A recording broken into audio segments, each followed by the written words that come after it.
काञ्चन गौरा राधे वृन्दावनेश्वरी वृषभानुसुते देवी प्रणमामि हरिप्रिये नीलाचलनिवासाय नित्याय परमात्मने बलभद्र सुभद्रभ्यं जगन्नाथाय ते नमः। जय श्री कृष्ण चैतन्य प्रभु नित्यानंद श्री अद्वैत गदाधर सुभाषदि गौर भक्त वृंदा। हरे कृष्णा हरे कृष्णा कृष्णा कृष्णा हरे हरे हरे राम हरे राम राम राम हरे हरे। ओम नमो भगवते वासुदेवाय। ओम नमो भगवते वासुदेवाय।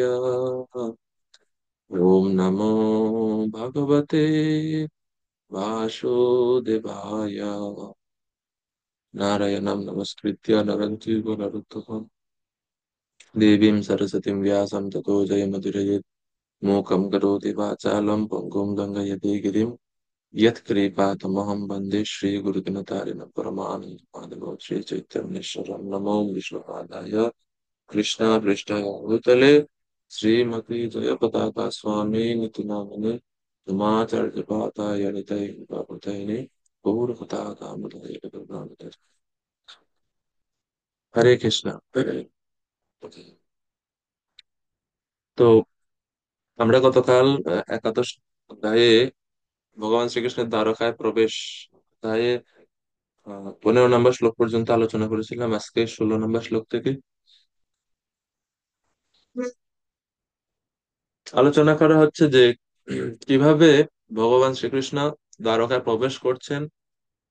আমরা গত ক্লাসে যেটা আলোচনা করলাম সংক্ষেপে একটু, যে ভগবান শ্রীকৃষ্ণ দ্বারকার আহ, দ্বার ঠিক বর্ডারে গেটে এসে ভগবান তার শঙ্খধ্বনি করলেন এবং ভগবানের রক্তিম পদ্মহস্তের দ্বারা ধৃত সেই শঙ্খ অত্যন্ত শোভা পাচ্ছিল, যেরকম ভাবে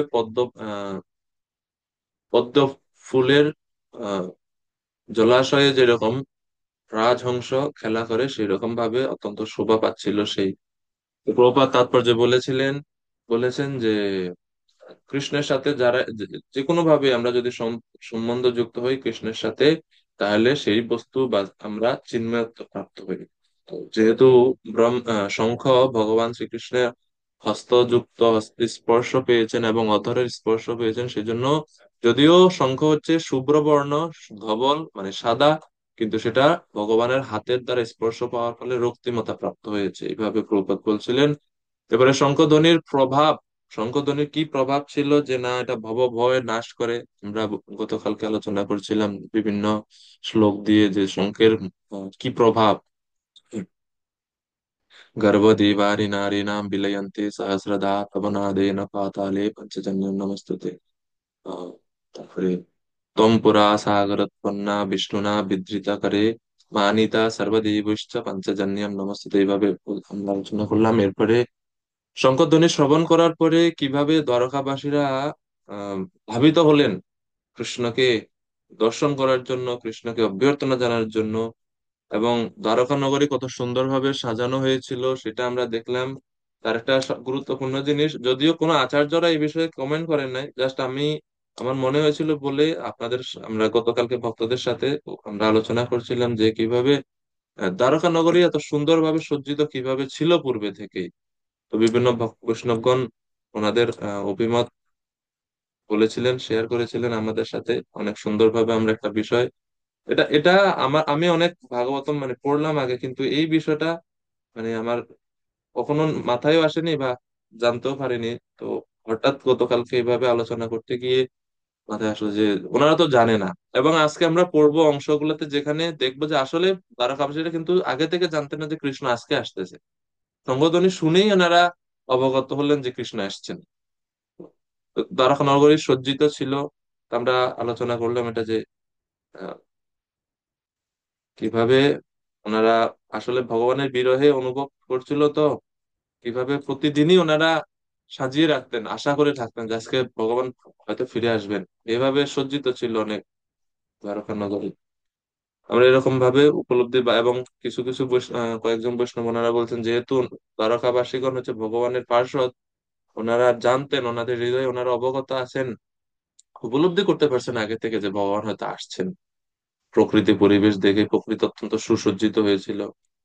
তো এইভাবে বিভিন্ন বক্তারা বিভিন্ন ভাবে ওনাদের অনুভূতি ব্যক্ত করলেন। তো আজকে 16 নাম্বার থেকে আমরা শুরু করব, 16 থেকে 23 ভগবানের ভাবের বিনিময়, যে অভ্যর্থনা যে জানালেন তারকাবাসীগণ, সেই তাদের সাথে ভাব বিনিময় করলেন ভগবান। তো 16 থেকে 20 এর মধ্যে আলোচনা হচ্ছে যে ঘনিষ্ঠ যে সমস্ত আত্মীয়রা তারা ভগবানকে স্বাগত জানানোর জন্য আসছেন। এবং আরেকটা গুরুত্বপূর্ণ 19 একটা শ্লোক আছে এখানে, যে কিভাবে বার বনিতাগণ তারা পর্যন্ত আসছে ভগবানকে দর্শন করার জন্য, স্বাগত জানানোর জন্য। তো প্রভুপাদ এখানে খুব সুন্দরভাবে তাৎপর্য করেছেন। আমরা শুরু করি 16 17 একসাথে শ্লোক। নিশম্য পৃষ্ঠমায়ন্তম বসুদেব মহামনাঃ অক্রুরশ্চুগ্রসেনশ্চ রামশ্চাদ্ভূত বিক্রমः প্রদ্युम्नश्चारुदेष्णश्च शम्भो जाम्बवती सुतः प्रहर्ष वेगोच्छ्वसित শয়নাসন ভোজনাः। তো বর্ণনা করা হচ্ছে, নিশম্য যখনই শুনছেন, পৃষ্ঠম আয়ান্তম তাদের প্রিয়তম, শ্রেষ্ঠ মানে প্রিয়তম, প্রিয়, প্রিয়তর, প্রিয়তম, সবচেয়ে প্রিয়, বসুদেব মহামনা, আহ ভগবান পৃষ্ঠ আয়ান্ত মানে প্রিয়তম কে, প্রিয়তম কৃষ্ণ যখন আসছেন সেটা শুনে, নিঃসম্য তা শ্রবণ করে, বসুদেব মহাত্মা বসুদেব অর্থাৎ শ্রীকৃষ্ণের পিতা, অক্রূর উগ্রসেন, রাম মানে বলরামজি, তারপরে প্রদ্যুম্ন, চারুদেষ্ণ, শাম্ভ জাম্ববতী সুত, তারা সবাই অত্যন্ত আহ সকলে অত্যন্ত আনন্দের অতিশয্যে উচ্ছ্বসিত হয়ে শয়ন আসন ভোজন পরিত্যাগ করেছিলেন। এভাবে বর্ণনা করা হচ্ছে। বিশ্বনাথ চক্রবর্তী ঠাকুর বলছেন, প্রহর্ষ বেগ উচ্ছ্বসিত, এর দ্বারা অত্যন্ত আনন্দের আবেগে উচ্ছ্বসিত। যেরকম যখন বন্যা হয় না, বন্যা বা জলোচ্ছ্বাস যখন হয় দেখবেন, জলের বেগ উচ্ছ্বাস, ঢেউ কত প্রখর মানে কত প্রবল হয়, খুবই প্রবল আকারে এটা আঘাত হানে। তো এইরকম মানে আহ ওনারা সবাই বিরহ অবস্থায় আছেন যে ভগবান আমাদের কাছে নেই, কিন্তু যেই মাত্র শুনলেন যে কৃষ্ণ আসছেন, তো এটা এটা ঠিক ওই রকম বন্যার আঘাতের মতো হঠাৎ আনন্দের অতিশয্যে, প্রপাত বলছেন আনন্দের অতিশয্যে উচ্ছ্বসিত। মনে হচ্ছে যে বিশাল পরিমাণ জলরাশি যেরকম হঠাৎ আক্রমণ করে লোকালয়ে, সেই রকম এই কৃষ্ণের আগমনের আনন্দ তাদেরকে এভাবে প্লাবিত করছে। এবং সাথে সাথে ওনারা কি করলেন, শয়ন আসন ভোজন পরিত্যাগ করে ওনারা ভগবানকে স্বাগত জানানোর জন্য ধাবিত হয়েছিলেন। তো এর মানে শয়ন শয়ন আসন ভোজন পরিত্যাগ করলেন মানে কি? কেউ কেউ এই যে এখানে যে যাদের নাম বলা আছে, যেমন বসুদেব শ্রীকৃষ্ণের পিতা, অক্রূর উগ্রসেন, বলদেব প্রদ্যুম্ন, চারুদেষ্ণ, জাম্ববতী সুত, শাম্ব, এনারা সবাই এক একজন এক এক অবস্থায় ছিল। যদি ওনারা আগে থেকে জানতেন, বা কৃষ্ণ যদি আগে থেকে ওনাদের জানাতেন যে আমি আসলে, সবাই তো অভ্যর্থনা জানার জন্য রেডি থাকতো। কিন্তু কেউ হয়তো শয়ন করেছিল ওই সময়, কেউ হয়তো কোনো বসেছিল কোনো সিংহাসনে, কেউ হয়তো ভোজন করছিল ওই সময়, খাচ্ছে, প্রসাদ গ্রহণ করতেছিলেন। আর যেই শুনলেন যে কৃষ্ণ আসছেন, প্রসাদ অর্ধেক খাওয়া হয়ে গেছে, ওইখানে রেখে উঠে গেছে। কেউ হয়তো শুয়েছিলেন, যেই শুনছেন যে কৃষ্ণ আসছে, শোয়া থেকে উঠে দৌড় দিলেন। কেউ হয়তো বসেছিলেন, সেখান থেকে উঠে দৌড় দিলেন। মানে যে, অর্থাৎ এখানে তো আর সবকিছু বর্ণনা করা সম্ভব না। অর্থাৎ যে বর্ণনা, বিষয়টা এরকম যে যে যেই রকম অবস্থায় ছিলেন, সেখান থেকে উঠে ভগবানকে স্বাগত জানানোর জন্য মানে ওনারা চলে ধাবিত হলেন আনন্দের অতিশয্যে, উচ্ছ্বাসিত হয়ে। তো প্রভুপাদ তাৎপর্যে এই সবার যাদের যাদের নাম আছে সবার সংক্ষিপ্ত পরিচয় প্রদান করলেন। রাজা সুরসেনের পুত্র দেবকীর প্রতি ভগবান শ্রীকৃষ্ণের পিতা হচ্ছেন বসুদেব, অক্রূর হচ্ছে বিষ্ণু বংশের প্রধান সেনাপতি এবং ভগবান শ্রীকৃষ্ণের একজন অন্যতম ভক্ত। অক্রূরের বন্দনা আছে শ্রীমদ্ ভাগবতমে, ভগবান শ্রীকৃষ্ণকে আনয়নের জন্য অক্রূরকে পাঠিয়েছিলেন কংস। আহ অক্রূরের শ্বশুর আহুকের সঙ্গে অক্রূরের সম্পর্ক ভালো ছিল না, কিন্তু তারা উভয়ে ছিলেন ভগবানের ভক্ত। এইভাবে সংক্ষিপ্ত ভাবে প্রভুপাদ সবার পরিচয় দিচ্ছেন। উগ্রসেন রাজা বৃষ্ণি বংশের একজন শক্তিশালী রাজা এবং মহারাজ কুন্তিভোজের খুড়তুতো ভাই। খুড়তুতো ভাই মানে কি? কেউ বলতে পারবেন খুড়তুতো ভাই মানে কি? মানে আরো একটু সহজ ভাষায় বলেন। খুড়তুতো ভাই, এটা প্রাচীন বাংলা শব্দ হয়ে গেছে। প্রভুপাদের সময় এটা ব্যবহার হতো, প্রাচীন আগে মানুষ ব্যবহার করতো। খুড়তুতো ভাই মানে কি? কারো ধারণা আছে? কেউ বলতে? আহ কাকাতো ভাই। আচ্ছা, শোভন প্রভু বলছেন কাকাতো ভাই। নন্দরানী মাতাজি বলেন। হরে কৃষ্ণ। কাকা জেঠার যে ছেলে তাকে বলে ফুটবল। বুঝতে পারেন, আরেকবার একটু বলবেন? কাকু বা জেঠুর ছেলে হলে তাকে খুড়তুতো ভাই বলে। ও আচ্ছা আচ্ছা। কাকু বা জেঠুর ছেলে, হ্যাঁ, খুড়তুতো ভাই। আপনি জানেন না? বুঝতে- আমি এই কার ছেলেরে কি বলে এগুলা আমার ধারণা একটু কম আছে, তাই না? মানে অমুকের অমুক হলে এটার এটা বলে, এগুলো আমি বুঝি কম। মাঝে মাঝে তো ঠাকুমা দিদিমার মধ্যেও ফ্যাস লাগে আমার।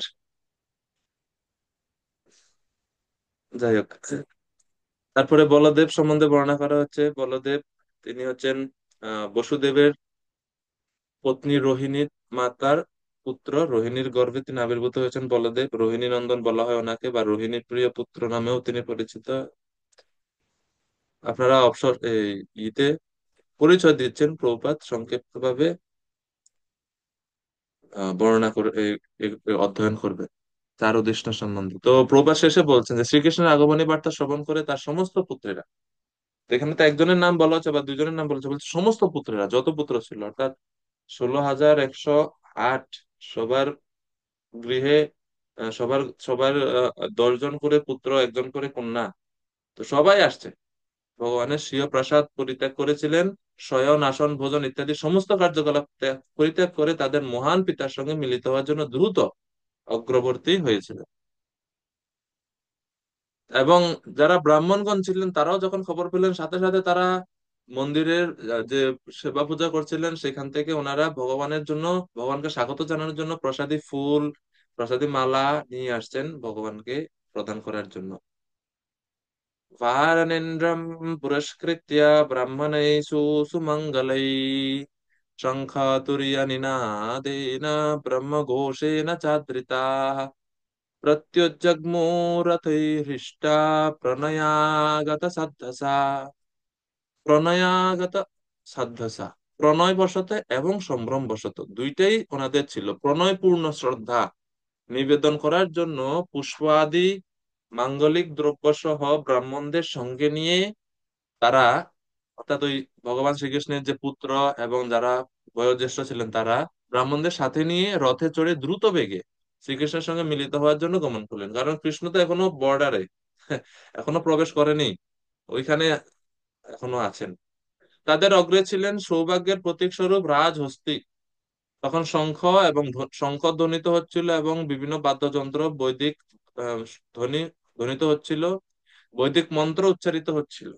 ব্রাহ্মণগণ বিভিন্ন বৈদিক বেদের বিভিন্ন মন্ত্র আদি উচ্চারণ করছেন ভগবানের মঙ্গল বিধানের জন্য। এইভাবে তারা তাদের প্রণয়পূর্ণ শ্রদ্ধা নিবেদন করেছিলেন।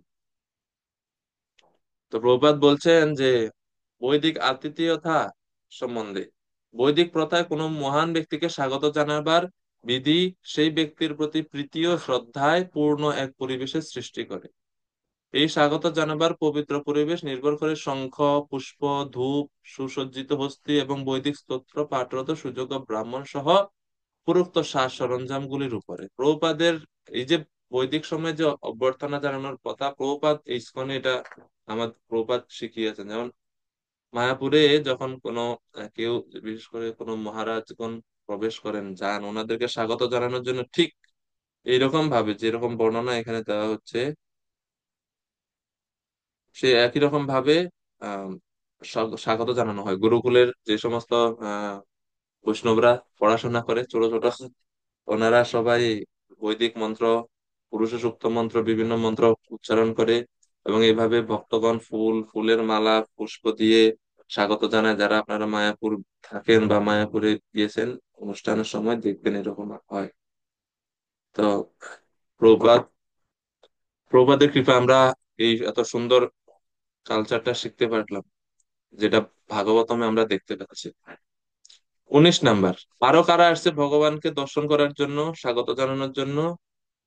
পারমুখ্যাশ্চ শতশো ইয়াनै তদ্দর্শনোৎসুকা লসৎকুণ্ডলনির্বাতা কপোলবদনশ্রিয়াঃ। তখন শত শত বিখ্যাত বার বনিতাগণ শ্রীকৃষ্ণকে দর্শন করার জন্য অত্যন্ত উৎসুক হয়ে বিবিধ যানসমূহে আরোহণ করে তার প্রতি ধাবিত হয়েছিল। তাদের সুন্দর মুখমণ্ডলে দোদুল্যমান বর্ণোজ্জ্বল কুণ্ডল শোভা পাচ্ছিল, যার ফলে তাদের কপোল দেশের সৌন্দর্য বৃদ্ধি পেয়েছিল। তো বার বনিতাগণও বহু আগ্রহ সহকারে ভগবানকে মিলিত হবার জন্য সম্মিলিত হয়েছিলেন।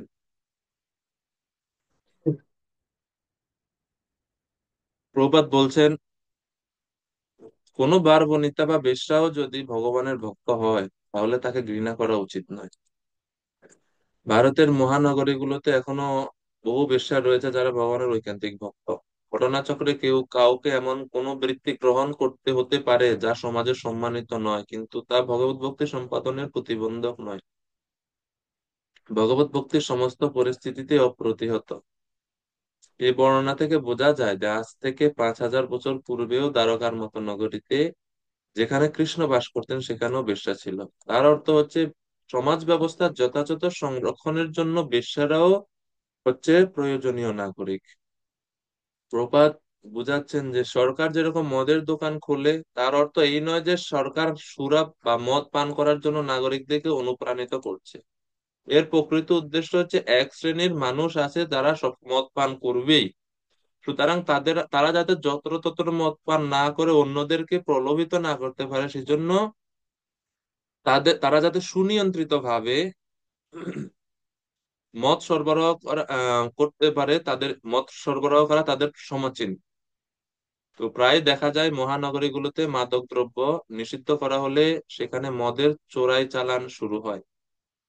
তাই যে সমস্ত মানুষ ঘরে সন্তুষ্ট নয়, তাদের জন্য এক প্রকার সুবিধা প্রদানের প্রয়োজন, এবং বেশ্যা যদি না থাকে তাহলে এই প্রকার নীচ মনোভাবাপন্ন ব্যক্তিরা অন্য সব মেয়েদের বেশ্যায় পরিণত করবে। সমাজের পবিত্রতা বজায় রাখার জন্য বাজারে বেশ্যা থাকা অনেক ভালো। সমাজের ভিতর বেশ্যাবৃত্তি অনুমোদন করার থেকে এক শ্রেণীর বেশ্যার মাধ্যমে সমাজ প্রচলিত রাখা অনেক ভালো। প্রকৃত সংস্কার হচ্ছে সমস্ত মানুষকে ভগবত ভক্তে পরিণত হওয়ার শিক্ষা দান করা এবং তার ফলে জীবনের অধঃপতনের সমস্ত সম্ভাবনা প্রতিহত হবে। তো এই বিষয়ে আমি কিছু না বলে, জাস্ট প্রভুপাদ যেভাবে বলছেন আমি জাস্ট প্রভুপাদের কথাটাই উল্লেখ করছি, এবং আমাদেরকে এই তাৎপর্যটা বা এই শ্লোকটা এইভাবেই বুঝতে হবে। কোনরূপ আর মানে অতিরিক্ত কোনো কমেন্ট করা উচিত না এই অংশতে। প্রভুপাদ যেভাবে পড়ছেন, প্রভুপাদ যে দৃষ্টিভঙ্গি থেকে আমাদের বোঝানোর চেষ্টা করছেন, ওই দৃষ্টিভঙ্গিটাই আমাদের দৃষ্টিভঙ্গি থেকে আমাদের বোঝা উচিত এই অংশটা। প্রভুপাদ এখানে পরবর্তীতে বিল্বমঙ্গল ঠাকুরের আহ উদ্ধৃতি দিচ্ছেন যে কিভাবে বিল্বমঙ্গল ঠাকুরের, উনিও প্রাথমিক জীবনে ওনার একটু উনি বেশ্যাসক্ত ছিলেন, কিন্তু পরবর্তীতে তিনি ভগবানের মহান ভক্তে পরিণত হন। তিনি নিজেকে অন্ধ পর্যন্ত করে দিলেন। পুরো কাহিনী আপনারা জানেন। যখন সেই চিন্তামণি চিন্তামণি কাছে যখন তিনি গেলেন, চিন্তামণি তখন হঠাৎ করে চিন্তামণির একটা কথাই বিল্বমঙ্গল ঠাকুরের পুরো জীবন, পুরো মনোভাব সবকিছু পরিবর্তন হয়ে যায়। বলছেন যে তোমার আমার প্রতি যে আকর্ষণ, এর বিন্দু মাত্রও যদি, এর অল্প একটু অংশ যদি ভগবানের প্রতি হতো, তাহলে এতদিনে তুমি ভগবানকে লাভ করতে পারতে। এইভাবে এই একটা কথা বিল্বমঙ্গল ঠাকুরের পুরো জীবন পরিবর্তন করে দিয়েছেন। এবং পরবর্তীতে আম, আচার্য যখন ব্যাখ্যা করছেন এই যে চিন্তামণি যে বেশ্যারূপে ওই লীলাতে ছিলেন, আসলে তিনি ছিলেন আহ বিল্বমঙ্গল ঠাকুরের গুরুদেব। গুরু তার শিষ্যকে উদ্ধার করার জন্য এই জগতে পুনর্বার এসেছেন। তো যখন বিল্বমঙ্গল ঠাকুরের একটা অন্যতম গ্রন্থ হচ্ছে আহ কৃষ্ণ কর্ণামৃত, শ্রীকৃষ্ণ কর্ণ অমৃত, এইটা এরকম। তো উনি যখন এই চিন্তামণির কথা শুনে ওনার হৃদয়ের বৈরাগ্য ভাব বা এই যে প্রকৃত জ্ঞানের উদয় হয়, তিনি তখন গৃহ ত্যাগ করে বৃন্দাবনে গমন করার জন্য উদ্যত হলেন। কিন্তু পথে মধ্যে তিনি আরেকবার একজন মাতাজির প্রতি আকৃষ্ট হয়ে যান, যমুনা। তো তখন তিনি চিন্তা করলেন এই চোখ আমাকে আমার আধ্যাত্মিক পথে প্রধান বাধা সৃষ্টি করছে। চোখ জড় সৌন্দর্য উপভোগ করতে চায়, এজন্য ওই মাতাজির কাছ থেকে তিনি চুলের যে কাঁটা মায়েরা ব্যবহার করেন, সে চুলের কাঁটা চেয়ে নিলেন, চেয়ে নিয়ে নিজের হাতে নিজে ওনার দুই চোখ তিনি অন্ধ করে দিলেন। যা, এখন চোখ নাই, চোখ আর এই সমস্ত বাজে জিনিস দেখতে চাইবে না বলে নিজের চোখ অন্ধ করে দিলেন, এবং অন্ধ হয়ে তিনি বৃন্দাবনে প্রবেশ করলেন এবং ভজন করলেন। এই অন্ধ হওয়ার পরে মানে জড় দৃষ্টিভঙ্গি থেকে অন্ধ হয়ে তিনি তার আধ্যাত্মিক দৃষ্টি, আধ্যাত্মিক চিন্ময় দৃষ্টি, দিব্য চক্ষু উন্মিলিত করলেন ভগবানের ভক্তির দ্বারা। এবং কৃষ্ণের রূপ কত সুন্দর, কৃষ্ণের মাধুর্য কত আহ উচ্চতর, সেটা তিনি বর্ণনা করলেন ওনার গ্রন্থগুলোতে।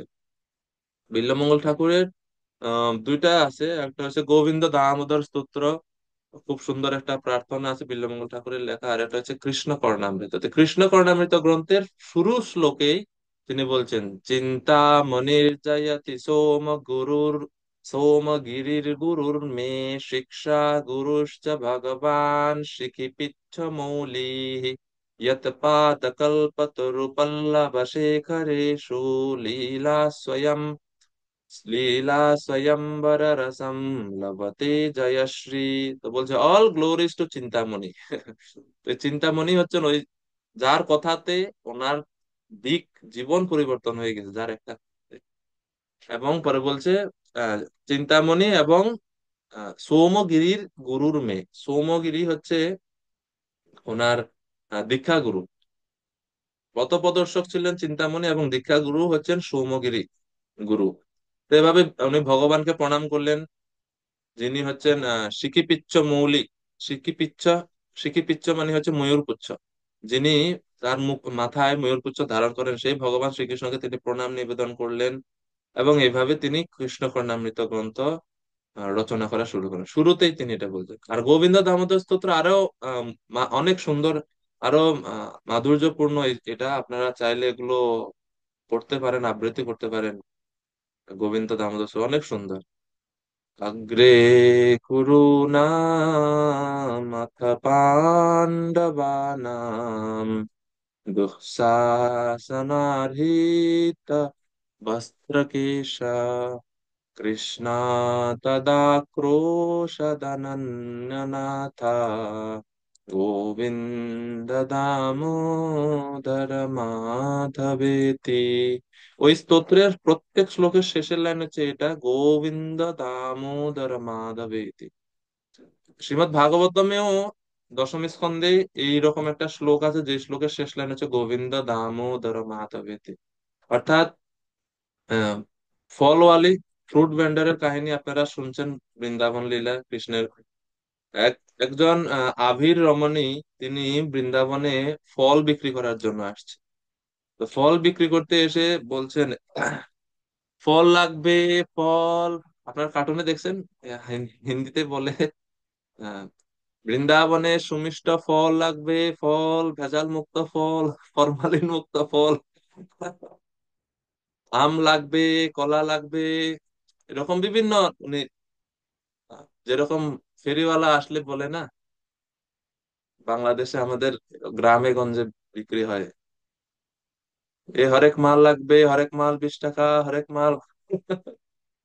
তো যিনি ফল বিক্রেতা ওই রমণী এভাবে ডাকছিলেন, আম লাগবে, কলা লাগবে, আহ লিচু লাগবে, এভাবে বিভিন্ন ফল ফলের নাম ধরে ডাকছিল এবং কার লাগবে এরকম এরকম ডাকছিল। আর তখন নন্দ মহারাজের বাড়ির সামনে দিয়ে যাচ্ছিলেন। তো নন্দ মহারাজ তিনি ফলওয়ালের ডাক শুনে ডাকলেন, বলছে, ফল লাগবে। তো নন্দ মহারাজ এক জুড়ি, উনি ওনার শস্যের বিনিময়ে, পূর্বের শস্যের বিনিময়ে বা দ্রব্য বিনিময় হতো, দ্রব্য বিনিময়ে মানে যেমন আমার কাছে আলু আছে, আপনার কাছে চাল আছে, তো আমি আপনাকে 1 কেজি আলু দিলাম, আপনি আমাকে 1 কেজি চাল দেন, এইভাবে দ্রব্য বিনিময় হতো। তো নন্দ মহারাজ ওনার শস্য দিলেন আর বিনিময়ে এক জুড়ি ফল রাখলেন। এখন বাচ্চারা স্বাভাবিকভাবেই কপি করতে চায়, তারা আহ, অনুকরণ করতে চায়। তো দেখলো যখন যে নন্দ মহারাজ শস্য দিয়ে ফল আনলো, তো এখন কৃষ্ণের কথা হচ্ছে যে আমিও ভবিষ্যতে রাজা হব, তো আমি এখন থেকে প্র্যাকটিস করি। তো তার কৃষ্ণ ছোট অবশ্য, ছোট ছোট হাতে করে ঝুড়ি থেকে কিছু শস্য নিলেন, নিয়ে ফলওয়ালির কাছে গেছে, না যেতে যেতে অনেক শস্য পড়েই গেছে, হাতে অল্প কয়েকটা বাকি আছে, আর এটাই দিছে, বলছে এখন আমাকে ফল দাও। তো কৃষ্ণের আম, রূপ সৌন্দর্য দেখে এত মোহিত হয়ে গেছেন, আর শস্য কি দিল এটা দেখেনি। কৃষ্ণের হাতে যতটা ধরে, মানে কৃষ্ণ যতটা নিতে পারে ভর্তি করে ফল দিয়ে দিছে। মানে এই নিঃস্বার্থ সেবা দেখে কৃষ্ণ এত সন্তুষ্ট হলেন ওই ফলওয়ালির প্রতি, যে পরবর্তীতে বর্ণনা করেছে যে তার আহ সে যখন ওই ফলের ঝুড়ি মাথায় নিয়ে যাচ্ছিল, একটু পরে ভাবতেছে যে মাথা এত ভারী ভারী লাগে কেন, ঝুড়ি। পরে অনেক সময় যাওয়ার পরে দেখে যে ঝুড়িতে যে ফলগুলো ছিল, ফল আর নাই, সব স্বর্ণ মণিমুক্তে পরিণত হয়ে গেছে। তো যখন ওই নন্দ মহারাজের বাড়ি থেকে ফলের ঝুড়ি মাথায় নিয়ে উঠে সেই ফলওয়ালে যাচ্ছিলেন, এবং কৃষ্ণের সৌন্দর্য তো এখন ওনার মাথার মধ্যে প্রবেশ করছে। কৃষ্ণের রূপ উনি দর্শন করলেন, এত সুন্দর রূপ দেখে এটা আর ভুলতে পারতেছেন না। এখন আহ যখনই মানে এরকম আগের মতো সবাইকে ডাকতেছে, এই ফল লাগবে, ফল বৃন্দাবনের সুমিষ্ট ফল, এখন আর মুখ থেকে ওই আম লাগবে, কাঁঠাল লাগবে, এগুলো আর বলছে না। এখন বলছে গোবিন্দ লাগবে, কৃষ্ণ লাগবে, দামোদর লাগবে, এইভাবে ভগবানের নাম এখন বলা শুরু করেছে। গোবিন্দ লাগবে, কৃষ্ণ লাগবে, এভাবে, কারণ হচ্ছে মনের ভিতরে তো কৃষ্ণ ঢুকে গেছে না, কৃষ্ণের এত সুন্দর বাল গোপাল রূপ দর্শন করলেন, মানে ওইটা আর ভুলতে পারতেছেন। এখন আর ফলের নাম নাই, এখন গোবিন্দ নাম। তো এই জন্য এই স্তোত্র বিল্বমঙ্গল ঠাকুর ওনার এই গোবিন্দ দামোদর স্তোত্রে উনি সন্নিবিষ্ট করছেন। তো অনেক সুন্দর এই স্তোত্রগুলো, আপনারা চাইলে পড়তে পারেন। তো এইভাবে বিল্বমঙ্গল ঠাকুরের কথা বলছেন, কিন্তু ওনার প্রাথমিক জীবনে উনি ওনার একটু পেশাসক্তি ছিল, সেটা বলছেন। আহ প্রভুপাদ তাৎপর্য ব্যাখ্যা করছেন। তো প্রভুপাদ শেষে বলছেন ভগবত গীতার সিদ্ধান্ত যে নীচ কুলোদ্ভূত চন্ডাল নাস্তিক আহ, তারাও পর্যন্ত ভগবানের ভক্ত হতে পারে। তারাও যদি ভক্ত হয় তাহলে তারা জীবনে সিদ্ধি লাভ করতে পারে। তো নিচ জন্ম বা নিচ বৃত্তি কোনো প্রতিবন্ধক নয়, প্রভুপাদ বলছেন ভক্তির জন্য এটা কোনো প্রতিবন্ধক নয়। সমাজে যে সংস্কারের প্রয়োজন তা হচ্ছে সমস্ত নাগরিকদেরকে ভগবত ভক্তে পরিণত করার এক সুসংবদ্ধ প্রচেষ্টা, যার ফলে স্বর্গের দেবতাদের সমস্ত সদ্গুণাবলীর দ্বারা তারা আপনা থেকেই বিভূষিত হয়। তো এইভাবে প্রভুপাদ ব্যাখ্যা করছেন। 20 নম্বর শ্লোক।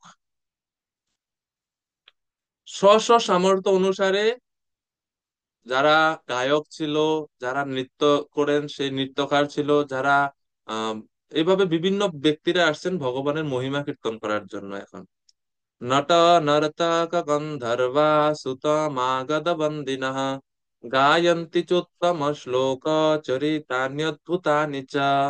সুদক্ষ অভিনেতাগণ, শিল্পীবৃন্দ, নর্তকগণ, গায়কগণ, পৌরাণিকগণ, ভাটগণ এবং স্তাবকগণ সকলেই শ্রীকৃষ্ণের অলৌকিক লীলা চরিত কথা সমূহের দ্বারা অনুপ্রাণিত হয়ে তাকে যে যার মতো অভ্যর্থনা করতে লাগলো। যে যেভাবে পারে, বিভিন্ন পেশার বৃত্তির মানুষ তারা আসছেন ভগবানকে স্বাগত জানানোর জন্য।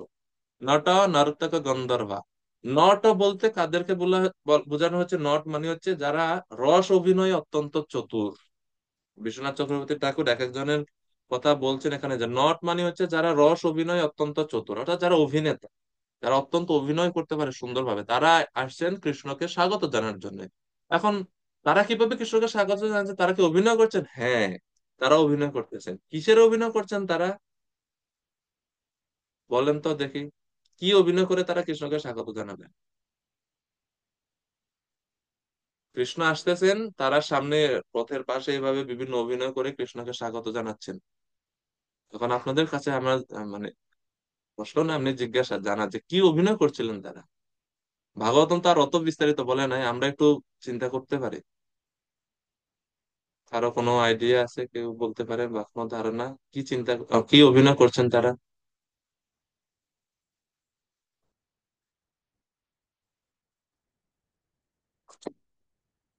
হ্যাঁ, নবরূপ শ্যামসুন্দর প্রভু। হলো, আমার মনে হয় ওনারা কৃষ্ণের যে বাল্যলীলা আছে এগুলো শ্রবণ করেছেন, এগুলো ওনার সামনে উপস্থাপন করতেছেন। বৃন্দাবনের বিভিন্ন লীলাগুলো এখানে উপস্থাপন করতেছেন। হ্যাঁ, একদম ঠিক। অর্থাৎ এই যে যারা নট বা অভিনয় করে, তারা তারা সবাই জানে, দ্বারকাবাসীরা জানে কৃষ্ণের বৃন্দাবন লীলা। তো কৃষ্ণ যেহেতু এতদিন পরে ফিরে আসছে, কৃষ্ণকে আনন্দ দেওয়ার জন্য কি করবেন?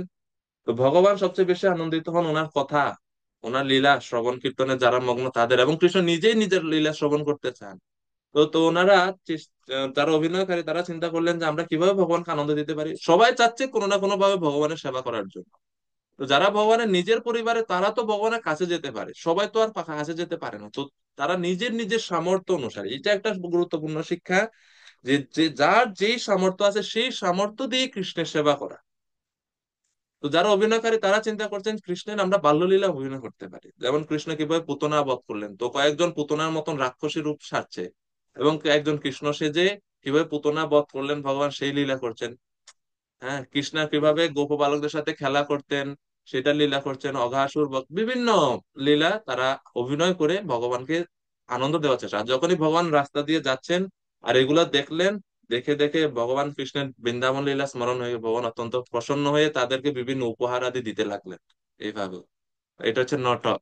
নর্তক, নর্তক মানে হচ্ছে যারা নৃত্যশিল্পী, নৃত্য করে, যারা সঙ্গীতের সাথে নৃত্য করতে পারে, সঙ্গীতের বিভিন্ন তালের সাথে নৃত্য করতে পারে। তো তারা নৃত্য করছিলেন। গন্ধর্ব কারা? যারা গায়ক, গায়কদেরকে বলা হয় গন্ধর্ব। যারা গান গায়, তো তারা বিভিন্ন ভগবানের স্তুতি মহিমা, মহিমা যুক্ত বিভিন্ন গান গাইছিলেন ভগবানের মহিমা কীর্তন করে। তারপরে বলা হচ্ছে সুত। সুত মানে হচ্ছে কারা? যারা পুরাণ বক্তা। এটা একটা টাইটেল সুত, যেমন আমরা বলি না সুত গোস্বামী। আসলে সুত গোস্বামীর নাম মূলত এই সুত না, ওনার নাম আছে আরেকটা। বলতে পারবেন কি নাম ওনার? সুত গোস্বামী আমরা ওনাকে বলি, এটা ওনার উপাধি, বংশগত উপাধি। সুত মানে হচ্ছে যারা পুরাণ বক্তা, পুরাণকে যারা সুন্দরভাবে বলতে পারে, পরিবেশন করতে পারে, পুরাণ বক্তা, এই জন্য ওনাদেরকে বলা হয় সুত। কিন্তু ওনার নাম কি? নিতাই চরণ কৃপা প্রভু। রোমহর্ষণ সুত প্রভু। রোমহর্ষণ সুত হচ্ছে ওনার পিতার নাম। আমরা এখন যে ভাগবতম শুনছি, উগ্রশ্রবা। উগ্রশ্রব। সুত।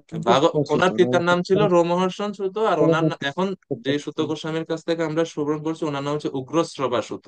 উগ্রশ্রবা সুত। ধন্যবাদ প্রভু, নিতাই প্রভু কানে ধন্যবাদ। উগ্রশ্রবা সুত।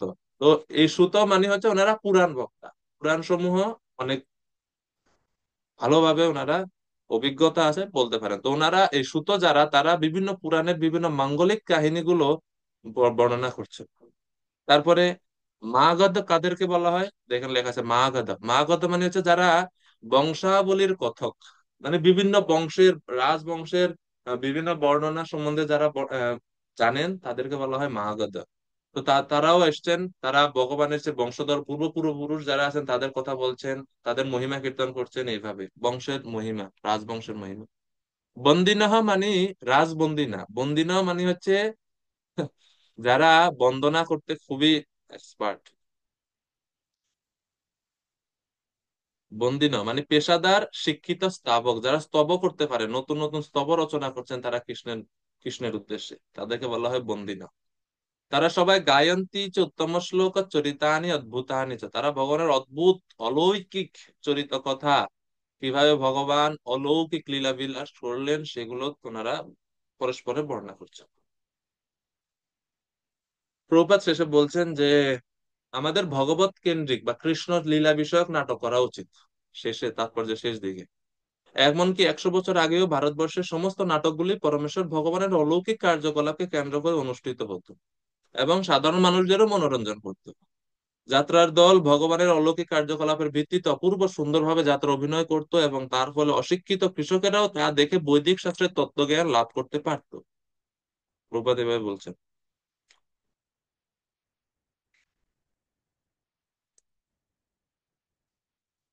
এবং ওই যে মাগধ, তাদের কথা বলছেন যে মাগধ হচ্ছে যারা বংশাবলী বিশারদেরা কোনো বিশেষ বংশের বংশধরদের পূর্ণ তালিকা প্রদান করত। যেমন আমার কেউ কেউ যদি জিজ্ঞেস বলা হয় যে আপনার পিতার নাম কি, বলতে পারবে। দাদুর নাম কি, বলতে পারবে। দাদুর বাবার নাম কি, হয়তো বলতে পারবে, অনেকে পারবে না। এনার দাদুর বাবার বাবার নাম কি, এখানে আমরা আটকে যাই, মানে ওই বংশ আমরা বলতে পারি না। বিশেষ করে যারা গয়া শ্রাদ্ধ আদি করতে যায়, ওইখানে এটা জিজ্ঞেস করে।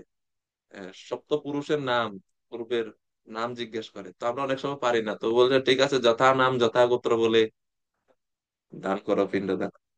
তো মাগত যারা, তাদের কাছে লিস্ট থাকতো, অমুকের ছেলের নাম কি, ছেলের ছেলের নাম কি, এর মানে পুরো লিস্ট, এটা এদের হচ্ছে বলা হচ্ছে মাগত। এমনকি আজও ভারতবর্ষের তীর্থগুলিতে পান্ডারা নবাগতদের পূর্ণ বংশ তালিকা প্রদান করে থাকে। এই অদ্ভুত কার্য অনেক সময় এই প্রকার গুরুত্বপূর্ণ তথ্য সংগ্রহ করার জন্য বহু খরিদ্দারকে আকৃষ্ট করে। এইভাবে যেমন এখনো যদি যাবেন আপনার, কারা কারা গয়া গেছেন পিণ্ডদান আদি করতে, গেছেন এখানে কেউ?